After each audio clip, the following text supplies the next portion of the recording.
if it's not too late, or if it's not too early, I should say.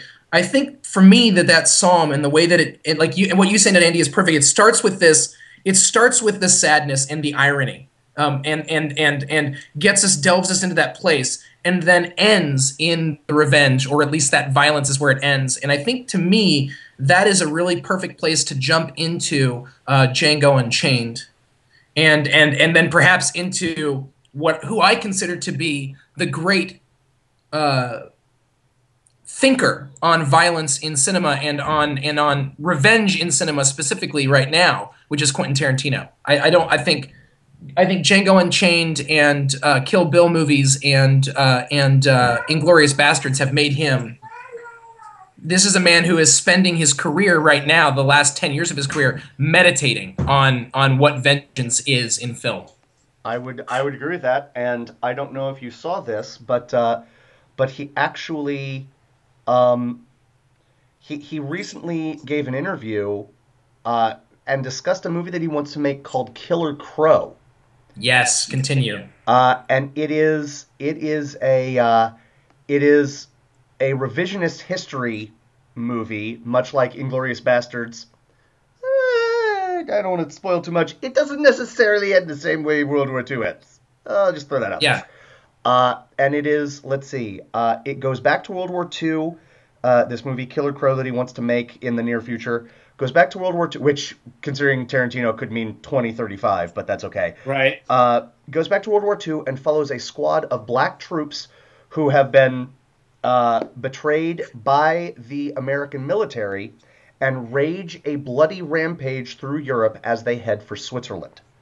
It was going to be part of Inglourious Bastards when Inglourious Bastards began its life as a miniseries, but it was one of the things excised. And he says it's half written already, and that if he makes it, the Inglourious Bastards will feature in the story, which makes me. Oh, that's wonderful. I mean, it makes me squee like a 13-year-old Justin Bieber fan. Tarantino is at a point, first of all, where he has never made a bad film. One. Yep. And two, where it's just, man, do whatever you want to do. Yeah. Do whatever you want to do. Um. So But let's. Ken. I loved what he, just his total respect for the medium of cinema. I love how both in Inglourious Bastards and in Django Unchained, at the beginning, he uses the old school logo of whatever studio he's going with. Yep. Yeah. So it opened up with the 70s, late 60s, early 70s Columbia Pictures studio logo. Yes. Yep. It was wonderful. I automatically got a smile on my face. Yes. I love it, and I mean, I think I love this stuff. But I'm interested in his. See, here's where First Blood, I think, plays into this conversation, which is that the movie itself becomes a revenge story. That is, the fact that it's made at all is meant not for it. So this is why I don't think it's exploitation, even though it uses exploitation motifs. Sure. Is that it's meant to bring something. I mean, I think First Blood. He's a Vietnam vet who gets mistreated fundamentally. Instead of by the hippies and stuff, though, he gets mistreated by the square folks who think he is a hippie. Right, by the establishment. By the establishment. Yes. But the idea of, but this is a movie that, in essence, it gets revenge against the country that mistreated vets that came back to America. It gets revenge against the establishment and the anti-establishment altogether. It gets revenge against America for the way America treated Vietnam vets. Yeah. Inglorious Bastards. Tarantino,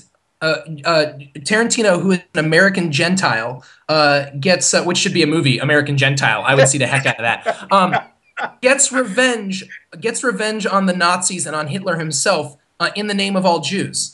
And European Jews specifically, but all Jews as an extension. And really, it ends up being something where the world gets to get revenge on the Nazis. It's like we all get to participate in a vengeance for something that has been the boogeyman, the evil of our lifetime, even though it was 50 years before either any of us, or 40 years before any of us were born. And then Django Unchained gets revenge against the establishment of slavery, and then really as an extension, the establishment or the existence of racism in America. And again, a white man getting revenge for black people, which I guess is one of Spike Lee's many problems. Spike Lee's main problem is that no one's allowed to do anything about race except for Spike Lee. Has he spoken out against Django Unchained? Yes. Yes, he's He spoken out did. against Quentin Yeah. Tarantino. He spoke out against Clint Eastwood a few years back for For making Gran Torino. Gran Torino. for Gran Torino. Yeah. He you know, it's just too bad. It's hard being Spike Lee because when you're Spike Lee, your biggest fan is Spike Lee. So you Yeah. know, it's like you don't get to talk to anybody that loves your movies and yourself as much as you do. So it's tough. But anyways, but I think it's interesting we have set aside. That's a digression.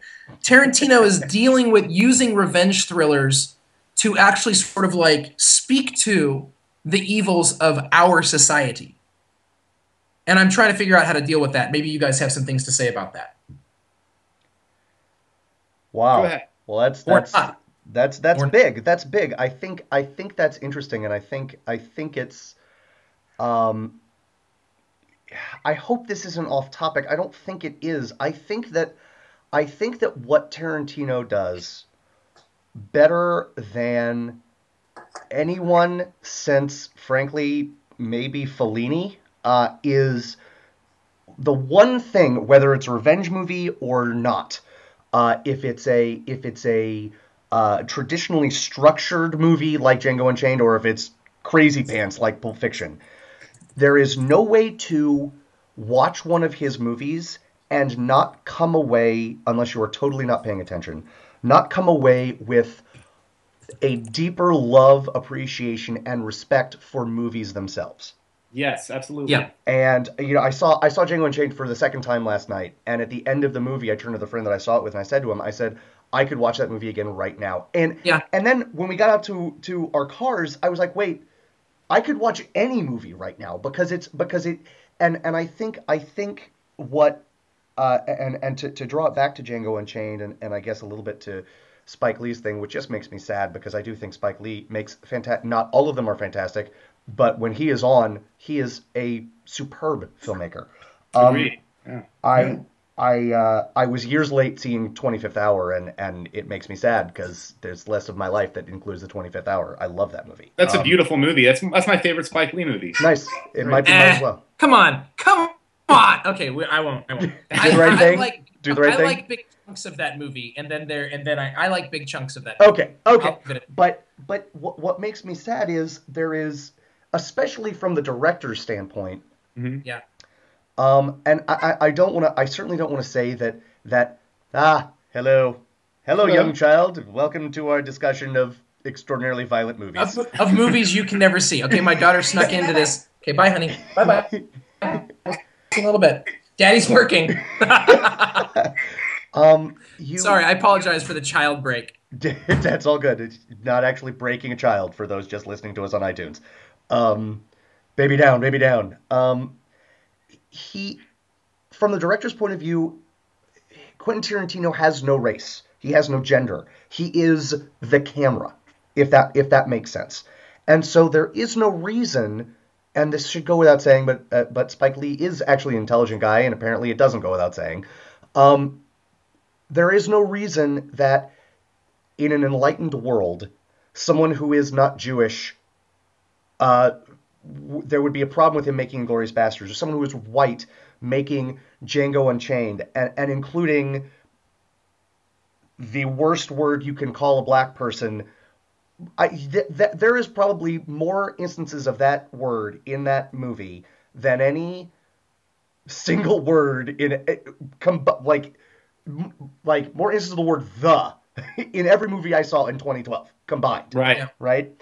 But it's. But his whole point is that's how they talked about black people in Mississippi in That's right. 1855. And if you don't like it, then you don't like the way that our country was, the huge chunks of our country was. And I think that's the point of his movie. Like, we are not going to shy away from this. Absolutely. I think there's something about a white person saying that. I think on some level, maybe it's just because the majority of our country is still white for now, and that there's a piece of white Americans going that there's something about us knowing that a white person wrote this, that we get to, there's some sort of collective sort of acknowledgement, of like, woo, like, you know, like there's a little bit of collective guilt that we hope might be expiated for that, you know, maybe not, but I don't know. But Spike Lee's point, and he has made it about Tarantino in the past, is a white guy, he should know he loves that word a little bit more than he should, and that's the issue with that. One of the issues that Spike Lee has brought up in the past, and that people have an issue with that. Yeah, he first got into Tarantino about this subject for Pulp Fiction. I remember him coming Sure. out. So Yeah, and I get. I mean, he does use the word often. He has black people use the word. It's really hard to think of Tarantino as racist, considering the close relationship he has with black actors and the amazing roles he writes for them. yeah. It's hard to believe in which they are often empowered. And so, it's just if it just comes down to over and over again, white people aren't allowed to say that word. But I won't say that word. But I'm not going to speak for Quentin Tarantino because the way he seems to use it to me, I don't know. To me, it seems to be with point, not pointless. If It nothing seems to else, have it a meaning. raises. If nothing else, it raises the discussion, and bringing it to light is never. I don't see how that's a bad thing. And I don't. I really don't want to talk about Spike Lee. Although this is interesting to me, I don't want to talk about Spike Lee in our revenge movie So, thing. Phil, I'm curious about Django Unchained. What did you think of the use of music throughout the film? Oh man. Okay, so I am so biased.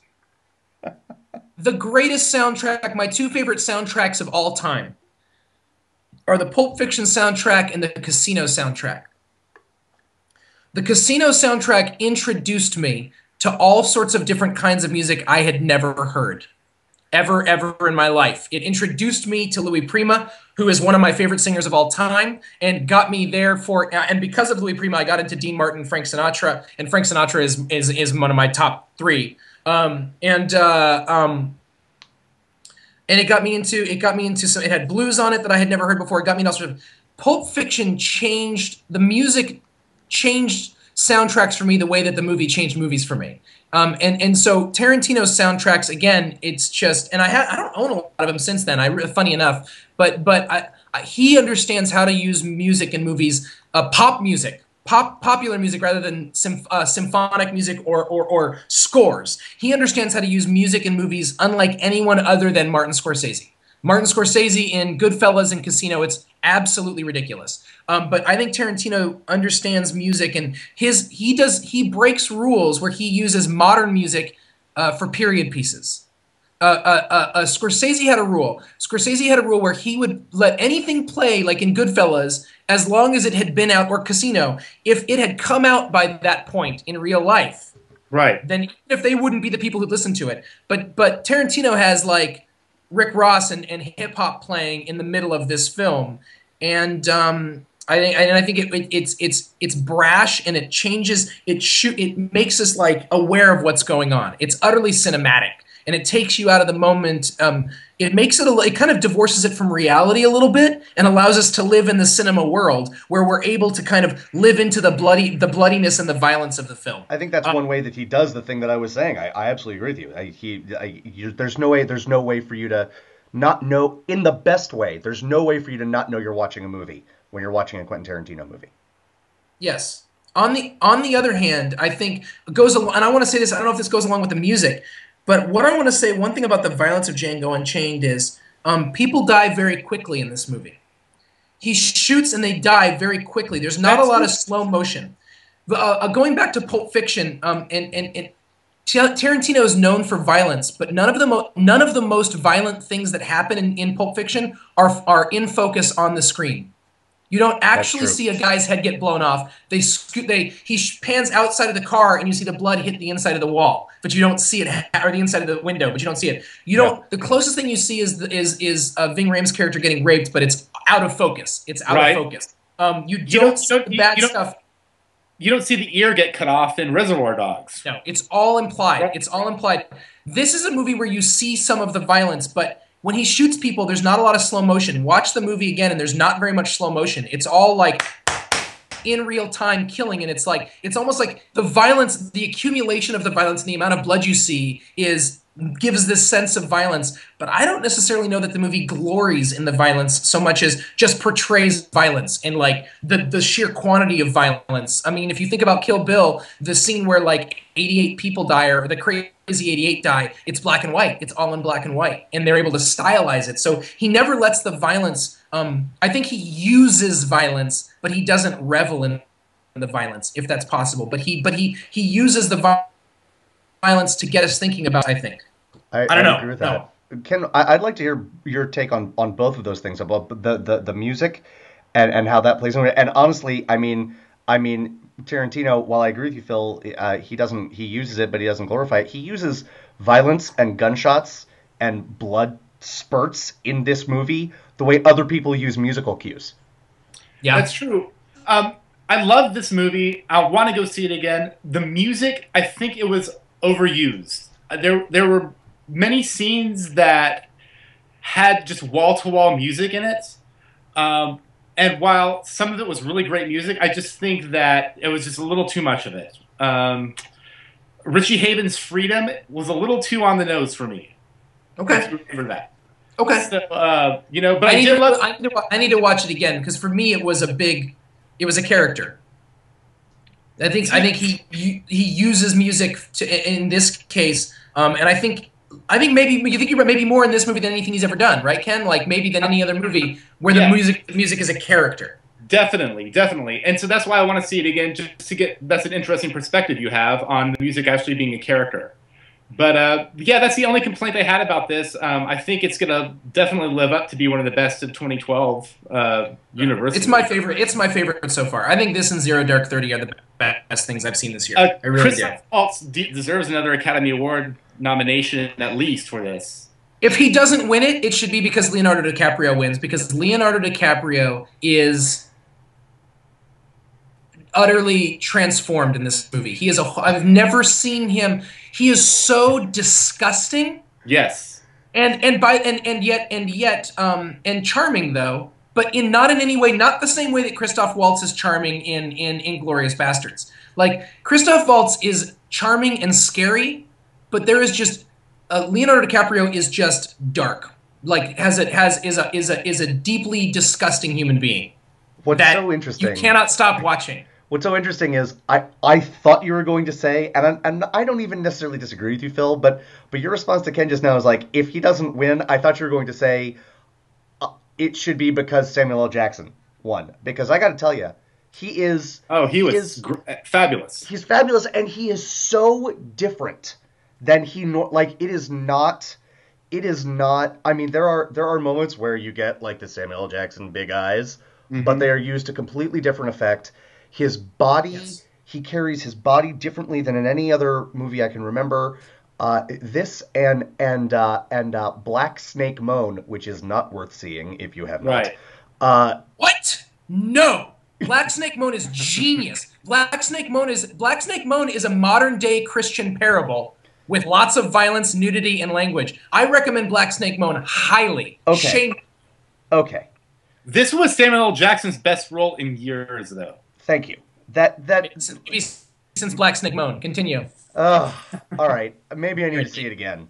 Me, I'll watch it with you anytime. Sounds good. But I think, I mean, there is. I am racking my brain for a warmer, just like not only kinder but like intelligently kind character than King Schultz in this movie. And he is, I mean, that's Christoph Waltz's character. Yeah. Yeah. I mean, Christoph Waltz he's brilliant. He's so good. He made the Green Hornet watchable while he was on the screen. I mean, for the moments that he was on the screen. I know. For the moments he was on the screen. Yeah. You know what is also great about this movie is how you see a bunch of character actors who have been in direct-to-DVD purgatory for the past 2 decades, and they pop up in major roles in this. You get Tom Wopat from the Dukes of Hazzard. That's right. Who I didn't recognize. But Tarantino's been doing that. He's been doing that since 1992. He's been doing that for 20 years. This is Tarantino's thing. Right. We forget that he resurrected John Travolta. Right. I mean, Bruce He brought Dern, Robert Forster and Pam Grier back for Jackie Brown. right? I mean, this is what he brought. He brought Lawrence Tierney back for Reservoir Dogs. Right, This is right. what he does. Uh, He finds people that we have forgotten about and brings them back, gives them their I vengeance. think I could be wrong about this, but I think Bruce Dern has He is. one. He right, It's like yes, a he has 50-second one cameo. line, and Yes. it's like a 50-second monologue, and it's just like him like looking into the camera, and he is looking at the face of Django as he is talking, but he memorable, but that's it. Don Johnson. Don Johnson's as Big Daddy. MC Gainey is one of the Brittle brothers. Quentin Tarantino is a national treasure. I'm going to say that. Quentin Tarantino is. I was talking to a buddy of mine today, and he said, and I'll quote him. He said that Tarantino is the Nathaniel Hawthorne of our age, and that everyone thinks of his stuff as pop now, and 80 years from now, this is the stuff that English lit professors are going to be talking about. And I agree wholeheartedly. I mean, I think we haven't even really gotten into Inglourious Bastards, which is to me the most exhilarating movie of the last 10 years. And it is. I don't even think we have time, but I mean, just No. I don't think we have enough time in one podcast to talk about what he does. I think that we really need to think of meditating on revenge. I think his filmography of the last 3 films is a meditation on revenge. And if you go back to Kill Bill, Volume 1, the very first person that Beatrix kills is Vivica Fox's character, whose name I forget. And she kills Vernita Green. Vernita Green. And she kills Vernita Green in her own kitchen, turns around and realizes that she's killed her right in front of her own daughter. She's getting revenge, and she looks at the daughter, and now this daughter, and the daughter now has cause for revenge on her. Tarantino's making these movies, and he said in an interview, I might make a movie 20 years later of Vernita Green's daughter coming after Beatrix Kiddo. He wants to do that, yeah. He understands that as much as he loves and we love as a culture violence and vengeance, that it does not come without a cost, and that violence begets violence. Yes. He who lives by the sword dies by the sword, and Quentin Tarantino knows that. And with that knowledge, the decisions he makes, when you're watching the theater scene in Inglourious Bastards and filled with this weird sense of dread and awe and joy at the death of many, many Nazis, yeah, it should not escape you that the movie the Nazis are watching is a movie where they're all cheering, watching American soldiers be killed. Yeah. Tarantino is not fooling around, and it's not exploitation because the violence is not for its own sake. Agreed. It is he is doing something to American culture, and I think people need to be aware of it. I mean, it just happens to be the most entertaining. But the idea that Lincoln is being discussed and Les Miserables are being discussed as the movies of the year when this movie is out, that Spielberg is being discussed as director of the year when Tarantino just made this, it's not even like it. I mean, this is why Oscars are stupid, but this is a masterwork. Well, in any Tarantino movie, you can tell of his education of being a video store clerk for like 15 years. You can see at least 5 movies on the screen. I saw 5 movies from the 70s and 60s that he directly references in Django Unchained. And it was great. For a true cinephile, that's what you want to see. That's what going to see a movie is all about. Yes. Celebration of the form. Yes, Ken, but I want to make sure I say this because we have a lot of people who listen and watch us who aren't necessarily movie geeks. You do not need to be a movie geek to you don't need to see these things to like it. Very true. Like, if you don't know what's going on, it's like Beethoven to me. If you don't know jack about classical music, you can still hear Beethoven's Fifth Symphony and be like, look, I don't know a thing, but that's amazing. But that's awesome. Now, if you were going to reference the Beethoven movie for a second. What's that? I thought you were going to reference the Beethoven movie series for a second, not the composer. If you don't know anything about... You don't need to know anything. You don't need to know anything about movies to realize that's a terrible film. You don't need to know anything about classical music. If you know about classical music, you go, can you believe what Beethoven's done here. He's made and people. I mean, the Fifth Symphony was revolutionary in many ways, and the Third Symphony were revolution. I mean, all of his symphonies. People would go to a classical music scholar and they'd be like, "Well, he did this and this." If you're not a classical music scholar, you just listen to it and go, "That sounds pretty." Yeah. You know? And I think that's like Van Gogh. Like you look at Van Gogh and you don't have, well, it's impression. Don't worry about it. It's just beautiful. And I think that's the thing. You're absolutely right. Tarantino, for cinephiles, for movie geeks, he does amazing things, but it doesn't, but for, even if you're not, I mean, I think he's making popcorn movies that are deeply, deeply deep. And go. Please. That's it. It's to your point, and actually pulling in something that all three of us have talked about, how many people are in this movie. It is so stuffed, and again, it's stuffed in a way that if you notice it, awesome, and if you don't notice it, you're still loving Beethoven's Fifth, right? It still sounds pretty, right? There, Russ Tamblyn, who played Riff. Yes, Riff. I was like, what's his character's name? Riff in West Side Story. Is credited, and his daughter is Amber Tamblyn, who just married David Cross, which is a weird couple, but I kind of dig it. It's a weird couple, but that's great. She was the lead Joan in Joan of Arcadia. She's been kicking around movies for a while now. And she was on House for a while. Yes, I do think she's great. I think their connection is that she and David Cross are both ferociously politically liberal. And I think they both are very outspoken, so that may be their connection. Okay. And maybe she's just very attracted to bald men. What up, Amber Tamblyn? So Russ Tamblyn, Riff in West Side Story, wonderful performer, father of Amber Tamblyn. They are both credited in Django Unchained. Amber Tamblyn is in one shot. She is looking out of a window as King Schultz and Django ride down the street, and everyone is stopping because it's a black person on a horse.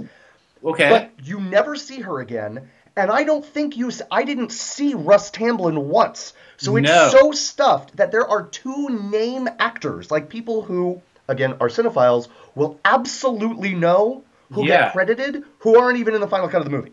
Although, to be fair, and this is what's interesting about Tarantino, and I'm going to, again, put him up against Steven Spielberg in base relief here, because Spielberg does the same thing with Lincoln, except he doesn't use B-movie actors and old actors. He uses A-list actors for every single role of anyone ever, to the point that Kevin Kline, who you didn't even see, is credited as Wounded Soldier, which I think is ridiculous. I think he does it in a way that I seriously feel like Lincoln feels like a made-for-TV movie, where it's like, look, another famous person. Yeah. Whereas if you aren't a movie lover, you will not recognize all these people. And yet, and they're there though, but they're there. And he uses them because he doesn't use them to get credit. He uses them because he remembers them as being amazing. And they're good. And so he puts them in his movies. Even Jonah Hill. On that note, there's Franco Nero, who was Django in the spaghetti westerns, entitled Django, who somehow pops up in Django Unchained. I've never seen Django, so I have no idea what I'm looking out for. But did you see him, Andy? Do you know? He is the Italian owner of the slave fighter. Oh, the one who drinks the gotcha. And he says, "What's your name? Can you spell it?" Mm-hmm. Oh, that's mind blown. I think that it's important that it's important before we leave this podcast that I say that 5 years ago I got a dog, and I named my dog after my favorite musician or my favorite guitarist of all time. And I named my dog after this because I recognized that, in fact, I would never be able to name my child this name. It wouldn't be fair to the child. And so 5 years ago, I got a dog, and his name is Django because he's named after Django Reinhardt, and it's spelled Django. My favorite filmmaker just made a movie called Django Unchained. So now my favorite filmmaker just made a movie named after my dog. The benefit of this is I'm hoping from now on, when we go to the vet or anywhere else, people will know how to pronounce my dog's name, and they will stop saying Django. No. Or as one vet tech said when he looked at the name, and he goes, I'm looking for Django. So every once in a while, I call my dog Django. But so I have a dog named Django, so this movie is extra special, dear to my heart. And And anyway, but that's a total sidebar. But I had to say it during this podcast. Nice. Well, We we're didn't never even gonna talk about finish. the Kevin Costner film Revenge, mainly because I don't know if any of us have seen it. I have seen it, but I've also Nope. read the novella by Jim Harrison. It's a great, great read. Horrible, horrible movie. So avoid that at all costs. Okay, fair enough, fair enough. Yeah, I think we need to come back to this. I'm really interested. I mean, I think the other thing I want to talk more about this. I'd like to write about Quentin Tarantino at some point. I am, as we've talked about in this podcast before. Anyone who knows me, my job is as a priest, and I'm a Christian minister, and I think I'm moving more and more and more in my life towards nonviolence as a whole. Like I'm not sure I believe in violence at all. I'm not sure I believe that violence is ever okay, and I'm not sure I would think that it's okay in God's eyes. That being so, it's this conversation of violence as is violence okay or not, how Tarantino uses violence. I wonder what Tarantino thinks about violence in real life because he makes it cinematically. And I want to know I would love to have a conversation with Tarantino about where does violence really play a part? Where do you see violence as justified? Does he really wish that what had happened to Hitler in his movie happened to Hitler in real life? Maybe he does. Maybe there's a place for it. Does he really I mean, like, I'm curious as to how he sees violence in real life as against violence in cinema, because the violence he does in cinema, as we've talked about, is intensely cinematic. Well, And there's the other famous the famous quote about violence in film is it Truffaut that said you cannot make an anti-war film because there is in some way there is no way to make it not glorified. There's no way to make it not in some sense look like fun. Right. that's And really interesting. I would love his take That's on that's that. also really interesting because I've also heard people say the exact opposite. There's no way to make a war film that's not an anti-war film because I mean, look, as much as you remember, as much and maybe I mean, look, because as much as you remember, it plays on the glory that we already have in our hearts when Ride of the Valkyries is playing and Robert Duvall. Look, Robert Right. Duvall is a straight up badass in Apocalypse Now because he stands there like this while bombs go off and he doesn't even flinch. At the same time, they're napalming villages of peasants, and he's going, "Hey, can we go surfing? Now's the time to surf." Right. Part of it, and I'm really like, there's a disgustingness to, and there's that line that I'll never forget in Apocalypse Now, where Martin Sheen's character says that this is typical. We cut them apart with a machine gun and then offer them a Band-Aid. Yeah. So I wonder. I mean, I don't want to just. I mean, Truffaut's not someone you can just be like, whatever, Truffaut, move on. Except, so I don't want to do that. I want to pay respect to that. But Yeah. I think I might fundamentally disagree with him and say, like, anything that really portrays war, if it's really portraying it, it's really hard not to accept the fact that just it's death and death and death and death begets death. Agreed. Violence Agreed. begets I'm not. For the purpose of this podcast, I'm not interested in war. I mean, it's a good. Sure, it's a sure, good but that's point. but I think it comes. I think those are in the same conversation. I mean, we don't have to. We're not going to get into it today, but I think I think that's the question. I mean, Agreed. like the great prophet Marvin Gaye once said, "War is not the answer. Only love can conquer hate." Nice. Marvin Gaye said it. Marvin Gaye said And it. if Marvin Deal Gaye with it. says it, it's got to be true. And if it isn't true, it's at least sexy. Ken, It's a- thoughts. Wrap us up with revenge movies. Any revenge movies you want to talk about that we didn't talk about? So definitely see the Limey. There is a Yes. grim revenge movie made a couple of years ago called Dead Man's Shoes, which is an Irish movie starring Paddy Considine. I believe that's his name. Yes. Awesome. It's a very grim movie. It's worth checking out, though. Paddy other than Considine. that, I'm Paddy excited to Considine is in only really, really, really grim movies and Hot Fuzz. It's very strange. But Yeah. there you go. I think he was in America too, if I'm not mistaken. Yes. But The Jim Sheridan yeah, the Jim movie Sheridan. is Right. he the main guy? I Yeah, he's the love dad. him. Yeah. And I love In that which movie. My movie? wife and I watched that on 4th of July last year. Oh, nice. Yeah, it's a beautiful movie. Yes. And Dead Man's Shoes has a major nod to Taxi Driver, so Okay. it's interesting to see. Okay. But other than that, guys, thanks again for having me on as a guest. I really It's a enjoyed it. blast. Yeah. You're great. Wonderful having you. I think you if there were a test, which there's not, Ken, passed. Oh, thank A. you.